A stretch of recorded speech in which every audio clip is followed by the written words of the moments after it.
ఎక్కడి నుంచి వచ్చారన్న మీరు? అన్నమయ్య జిల్లా కలికిరి మండలం మరికుంటపల్లి పంచాయతీ సర్పంచ్ నేను. కలికిరి నుండి వచ్చాను. ఈ సర్పంచులకి గ్రామాల్లో ఉన్న వాలంటీర్కి ఇచ్చిన విలువ కూడా సర్పంచ్కి ఇవ్వట్లేదా? ఇది నిజమంట. కనీసం వాలంటీర్లకు ఇచ్చే విలువ కూడా సర్పంచులకు లేదు.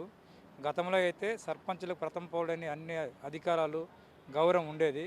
ఈ వైకాపా ప్రభుత్వం వచ్చినప్పటి నుంచి కనీసం సర్పంచులకు విలువ లేదు, ఆ గౌరవం లేదు, నిధుల విలువలు అనేది పూర్తిగా బంద్ అయిపోయినాయి. దాంతో పంచాయతీల అభివృద్ధి కూడా చాలా కుంటుపడుతూ ఉంది.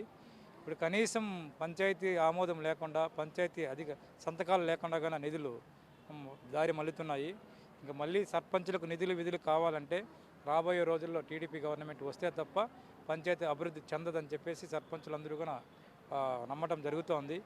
ఈరోజు మాజీ సీఎం ముఖ్యమంత్రి నారా చంద్రబాబు నాయుడు గారు ఈ సమావేశానికి వస్తున్నారని మా సమస్యలు చెప్పి వైవి రాజేంద్ర ప్రసాద్ సారు సర్పంచుల సంఘం అధ్యక్షురాలు లక్ష్మి వాళ్ళ ద్వారాతో మాజీ సీఎంకు చెప్పి మా సమస్యలు పరిష్కరించుకునే విధంగా రాబోయే గవర్నమెంట్లోనైనా మా సమస్యలు పంచాయతీకి నిధులు ఇచ్చి మా సమస్యలు పరిష్కరిస్తారని చెప్పి చెప్పుకోవడానికి ఏ పార్టీ నుంచి పోటీ చేశారు? తెలుగుదేశం పార్టీ మద్దతుతో నుంచి నేను సర్పంచ్ బరిలో దిగాను, సర్పంచ్గా గెలిచాను.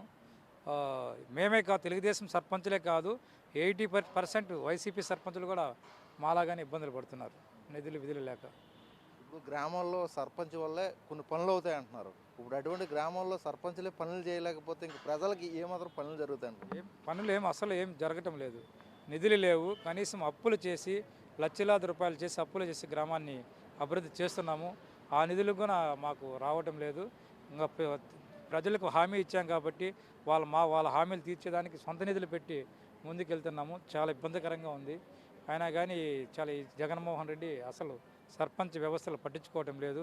సర్పంచ్ అనే మాట అతని నోట్లో రావటం లేదు. సర్పంచులకు మంచి రోజులు రావాలంటే కాబోయే రోజుల్లో తెలుగుదేశం పార్టీ వస్తే తప్ప మంచి జరిగే సూచనలు లేవు సార్.